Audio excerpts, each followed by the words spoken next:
अर्चना जी 20 साल पहले एक फिल्म आई थी हासिल। हाँ। क्या कमाल की फिल्म थी।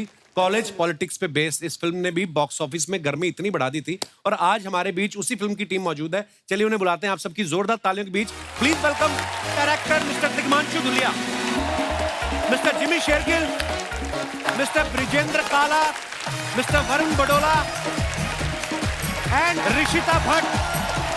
आइए ऋषिता जी, बहुत बहुत स्वागत है आपका। Welcome welcome. जोरदार तालियां हो जाए हमारे मेहमानों के लिए। आप सभी का बहुत बहुत स्वागत है हमारे शो पे। जिमी पाजी पहले हमारे शो पे आ चुके हैं, वरुण आ चुके हैं, ब्रिजेंद्र सर पहली बार आए हैं, तिग्मांशु सर पहली बार आए हैं और ऋषिता भी पहली बार आई है। अच्छा देख लो, जिमी पाजी और ऋषिता को देख के लगता ही नहीं है कि ये इस फिल्म को 20 साल हुए हैं। वो तो शुक्र है वरुण पाजी और तिग्मांशु सर साथ में आए हैं। इनको देख के हम आइडिया लगा सकते हैं कि 20 साल हो गए। सीरियसली ऐसा लग रहा है हासिल रिलीज होने वाली है और ये प्रमोशन करने वाले हैं। वाह क्या बात है, बहुत प्यारे लग रहे हैं आप। आइए सर, बहुत बहुत स्वागत है, प्लीज।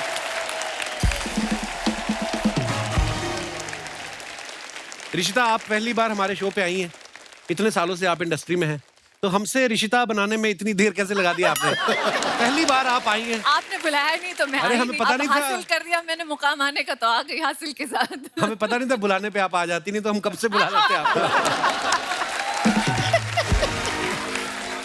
गर्मी की बात हो रही थी आपके आने से पहले, तो रिश्ता आपको कौन सा मौसम अच्छा लगता है? भारत में बड़े सारे मौसम आते हैं, ऐसा कोई मौसम जिसमें होता है ना कि आदमी आपको फ्लर्ट भी करे तो आपको गुस्सा ना आए? जैसे गर्मी में तो आपको कोई आदमी कॉम्प्लीमेंट भी दे तो आदमी कहता है हाँ थैंक्स, इतना एक्सप्रेशन आता है आदमी का। वेल सर्दी तो होती नहीं है, बम्बईया हूँ मैं, बम्बई में इतनी तो होती नहीं है, but I like the winter. बारिश का मौसम मुझे नहीं अच्छा लगता। वैसे बहुत लोग कहते हैं मौसम अच्छा होता है, इट्स रोमांटिक, बट मेरे लिए बिल्कुल नहीं। सर्दियों का जिनकी नई मौसम। नई शादी होती है ना, उनके लिए रोमांटिक होता है बारिश का मौसम, है ना? जिसकी शादी को 20-25 साल हो जाते हैं वो कहते हैं कीचड़ ही कीचड़ है यार, कहाँ जाए। उनको फिर ना वो रोमांस में कीचड़ दिखना शुरू हो जाता है। तिग्मांशु सर, मैंने एक फिल्म की थी अभी नंदिता जी के साथ, तो मैंने उनको कहा कि अब ये फिल्म अगर मैं दोबारा करूंगा ना तो शायद मैं बहुत अच्छा करूंगा। कहती हाँ मेरा भी ये कहना है कि अब मैं इसे डायरेक्ट करूंगी ना तो और अच्छा करूंगी। आपको भी कभी लगता है ऐसा तिग्मांशु सर कि अगर आज मैं हासिल बनाता तो मैं उसमें कुछ, आपको लगता है कभी ऐसा? नहीं, नहीं लगता। तो मेरी चैनल से रिक्वेस्ट है कि जो मैंने इतनी 50 लाइनें बोली वो भी हटा दी जाए, क्योंकि अगर 50 लाइनों के बाद इतना ही जवाब नहीं तो वो भी फिर खराब मगर लगेगी। मैं आपको एक बात बता दूं, इनकी और जिमी की आदत है बिल्कुल बात नहीं कर। जब हम शुरुआत में जब शूटिंग करते थे और मैं बम्बईया लड़की, what's happening, what's the scene, what's the shot, पहले तो मेरी अंग्रेजी इन्होंने पहले सुधार दी, फिर हिंदी में, बेटा हिंदी में बात करनी है। उसके बाद तिग्मांशु धुलिया और जिमी शेरगिल को पहले दिन मैं मिली, आप यकीन नहीं करोगे, मैं बहुत बात करती हूँ और ये दो खामोश व्यक्ति मेरे सामने, और मैं इतनी टेंशन में आऊँ कि ये लोग कुछ बोलेंगे या नहीं बोलेंगे। मतलब इनका होता था आंखों से इतना। अब काम के वक्त आदमी काम करेगा, बात क्यों करेगा भाई? आप मेरे डायरेक्टर थे, आपको पूछ रही हूँ, मगर आपका ये ऐसे। ये और वक्त आता है बात करने का, जब जिमी उसे हाथ कुछ थोड़े पूछ- भारी होते हैं तब करते हैं बात। जिमी को कुछ पूछूं तो बोलते यार रिश्ता या, एंड वो कॉफी पिए जाए। हासिल जब बनी ये ऐसे ही थे, अभी भी ऐसे ही हैं, अब थोड़ा बोल देते बस हल्के, बहुत और अच्छी दो बात लाइन्स है। आ जाती है। मैं भी जिमी सर को 20 साल से जानता हूँ और 20 साल में हमने टोटल 12 बातें की हैं आज तक। पर ये फिर काम ही ऐसा करते करते हमारा काम बोलता है। अच्छा, ब्रिजेंद्र सर को आपने बहुत सारी फिल्मों में देखा होगा, ये ऐसे कमाल के अदाकार हैं। Absolutely. यहाँ पे थोड़ा इनके चेहरे पे आप मुस्कुराहट देख रहे हैं, नहीं तो फिल्मों में ज्यादातर ना ये परेशान रहते हैं, कंफ्यूज रहते हैं। मैं तो जब आपको देखता था ना, मैं जब आपसे मिला नहीं था तो मुझे लगता था कि ब्रिजेंद्र भाई कभी सब्जी लेने भी जाते होंगे ना तो सब्जी वाला इनको बताता नहीं होगा कि टमाटर महंगे हो गए हैं, क्योंकि वो सोचता होगा कि भाई साहब पहले इतने परेशान हैं, इनको क्यों और परेशानी देनी ना। ब्रिजेंद्र सर, ये जो कभी दुखी वाला किरदार होता है, इसके लिए आपको ऑडिशन तो नहीं देना पड़ता होगा? आपको तो ये तो मैं चलते चलते कर दूं। है नहीं, ऐसा नहीं होता। क्या होता है कि आप अगर सब कुछ अपने चेहरे से ऐसे ही एक्सप्रेस कर देंगे ना तो पता नहीं चलेगा कि मतलब कि कॉमेडी कर रहा है कि सीरियस कर रहा है। सबको जो भी देखता है कहता है बहुत सीरियस आदमी है ये, हाँ, लेकिन कम से कम जब स्क्रीन पे देखते हैं तो लगता है उनको यार ये भी हंसा देता है। नहीं पर आप जो भी करते हैं बहुत कमाल करते हैं। Thank you, thank you. मगर इनकी जो है इंस्टाग्राम पे आप रीलें जरूर देखा करो। मुझे लगता है वो इसीलिए बनाते हैं कि लोग कहीं रियल लाइफ में भी इनको सीरियसली ना लेने लगे, इसलिए इनकी बड़ी फन रीलें होती हैं। मैंने देखा ब्रिजेंद्र सर, जैसे इंस्टाग्राम वगैरह पे लोग जैसे दीपिका पादुकोण, आलिया भट्ट या हीरोइन को फॉलो करते हैं, आप अर्चना जी को फॉलो करते हैं। अब तुझे क्या प्रॉब्लम है? ये आप अपनी मर्जी से करते कि आपको थ्रेट मैसेज आया था इनकी तरफ से कोई कि ब्रिजेंद्र मुझे फॉलो करना शुरू करो? अच्छा, हासिल फिल्म में ना जिम्मी पाजी ऋषिता को इंप्रेस करने के लिए ना लेटर में परफ्यूम डाल के भेजते हैं। तो ये परफ्यूम तिग्मांशु सर ने डाला था कि ये आपकी पर्सनल एक्सपीरियंस की बोतल से निकला था? जिम्मी पाजी होता, लड़के ऐसा करते भी थे। ये शायद तिग्मांशु जो हैं ये किया करते होंगे, तो इन्होंने जो है वो हमसे भी करवाया फिल्म के अंदर। अच्छा। मगर उसका फर्क नहीं पड़ा, क्योंकि ऋषिता जी जो है वापस इलाहाबाद गई और शादी करके वापस आ गई। इन्होंने जिनसे शादी की है वो भी इलाहाबाद के हैं। अच्छा जी। देखो किस्मत क्या होती है, एक हासिल फिल्म कहाँ की, and imagine it takes me back to my roots. मगर मज़ेदार फिल्म थी, एंड ये परफ्यूम मारने वाला जो किस्सा है ये इन्होंने किया होगा शायद, बट आई डोंट नो अगर ये करता है कोई। वैसे कम बोलते हैं, स्कूल कॉलेज तो आप भी गए ही हैं। तिग्मांशु सर, फिर ये रियल लाइफ एक्सपीरियंस से निकला था परफ्यूम मारने वाली चीज? परफ्यूम मैंने मारा था कि नहीं मारा था पता नहीं, क्योंकि पिक्चर में तो ये तो अपने पेन पे भी परफ्यूम मार रहा था। अच्छा। एक्चुअली ये जो फिल्म बनी है इनकी रियल लाइफ से काफ़ी इंस्पायर्ड थी है। अच्छा जी। और जो जो सीन्स भी हमने किए हैं, बस ऐसे ही चलते फिरते हमने सीन्स किए हैं, डायलॉग्स भी नहीं होते थे। जैसे ही मैं जाती थी तो कभी कुछ ये अपना बोल रहे हैं तो ये अपना बोल रहे हैं, और बस टिशू माहौल पकड़ के बस बन गई film. And I am telling you, बहुत मुश्किल से बनी। 10 दिन के शूट के लिए हम कुंभ के मेले में गए, और उस वक्त गुरिल्ला शूटिंग जिसमें कहते हैं ना, जो कैमरा बिना बताए, छुपा हाँ, के बिना बताए करते हैं, तो भाग रहे, जिम्मी हाथ पकड़ के भाग रहा है, और वो नागा बाबा वगैरह बैठे हैं, और जो भागे जा रहे हैं वो बोलते हैं, अरे लड़की भाग के लेके जा रहा है, लड़की भागा के लेके, पकड़ो पकड़ो पकड़ो। पता लगा मैं और जिम्मी भाग रहे हैं। 10 days of chaos with Irfan, me and Jimmy, and I don't know हमने कैसे वो फिल्म बनाई। वो 10 दिन में कुंभ के मेले में शूट किया, और उसके बाद तो पता नहीं, it is obviously made history, and फिर से कभी नहीं बन सकती ये फिल्म।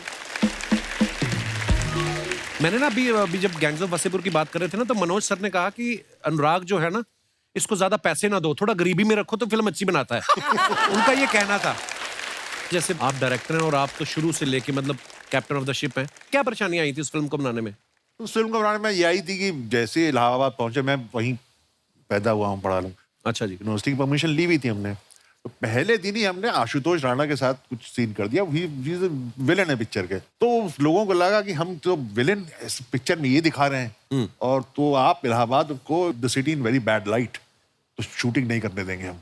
अच्छा। अरे मैंने कहा यार, अगर रामायण है तो उसमें रामचंद्र जी भी है, रावण भी है। रावण के सीन हमने पहले कर दिया है, गलती होगी हमसे। हाँ। तो इस तरह की बहुत मुश्किलें आई, लेकिन बना दिया हमने किसी भी तरह। अरे पर उस शूटिंग में जो एक चीज हम लोगों ने की है ना, रोज सुबह पहुंचते थे, जहां जाते थे ऊपर वाली की दया से शूट जो है वो या तो पुलिस वाले आके रुकवाते थे या फिर स्टूडेंट आके Students आ रुकवाते जाते थे। थे। मतलब पता नहीं कितने सीन है जो कि मतलब आधा शूट हुआ है, अब वो आधा कहीं और शूट करना पड़ेगा। अब ये सोचो, इलाहाबाद जैसी जगह में, जो ऋषिता बता रही है कि जिम्मी हाथ पकड़ के भाग रहा है, और इलाहाबाद वैसी जगह है जहां पर कि इस सिचुएशन में ना लड़की के, आप जानते हो ना जानते हो, बहुत सारे भाई पैदा हो जाते हैं। तो सोचो अगर जिम्मी किसी के हाथ आ गया होता।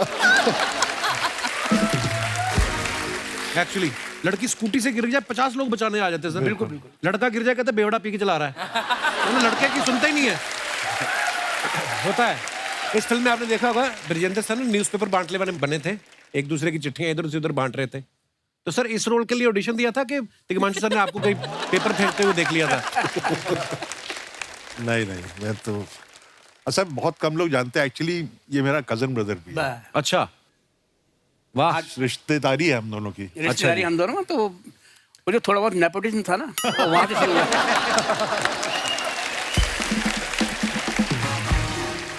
अब देखो तुम, उसमें मैं अखबार बांट रहा था, और 5 सिंह में मैं रिपोर्टर बन गया। हाँ, तो अखबार से संबंधित काम जो है, अखबार से संबंधित काम मुझे देते हैं। अच्छा, आप देख लो, तिग्मांशु सर ने और करण जौहर साहब ने, दोनों ने कॉलेज लाइफ पे फिल्में बनाई हैं। फर्क ये है कि उनकी फिल्मों में, करण जौहर साहब की फिल्मों में स्टूडेंट्स के बीच स्पोर्ट्स और प्यार मोहब्बत चलता है। इनकी फिल्मों में स्टूडेंट्स बम और कट्टे चला रहे हैं। तिग्मांशु सर, मुझे ये पूछना था कि आप पढ़ाई नॉर्मल कॉलेज से की है या ग्रेजुएशन आपने जेल से ग्रेजुएशन किया आपने?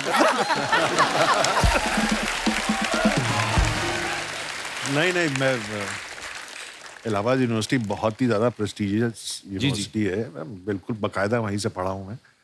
और बट इतनी वैरायटी थी माहौल में, हर चीज़ हो रही थी, बम कट्टे भी चल रहे थे, म्यूजिक भी था। म्यूजिक भी चल रहा था, थिएटर भी चल रहा था, पॉलिटिक्स भी चल रही थी, हर तरह की चीज़ में आप इन्वॉल्व थे। तो आप हर जगह से आप थोड़ा थोड़ा आपकी वाकफियत है कि कैसे कैसे क्या क्या किया जाए, कब मौका क्या पड़ जाए क्या चलाने का।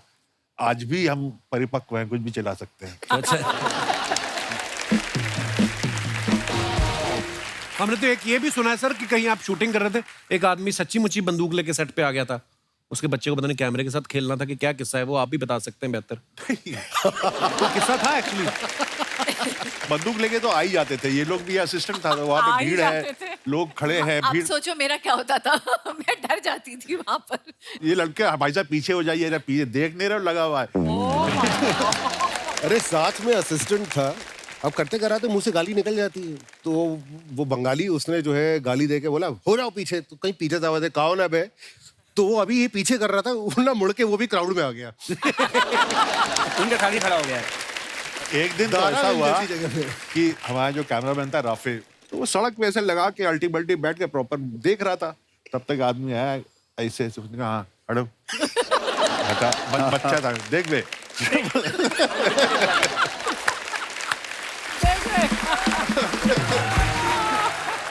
पर तिग्मांशु सर, मैं इरफान भाई की इंटरव्यू देख रहा था कहीं, उनसे किसी ने आपके दोनों के रिश्ते के बारे में पूछा कि तिग्मांशु आपके बड़े अच्छे दोस्त हैं, तो उन्होंने बड़ी खूबसूरत बात बोली कि काश कहते मैं कोई ऐसा कुछ हो कि मैं उसको खरीद के अपने घर रख सकूं।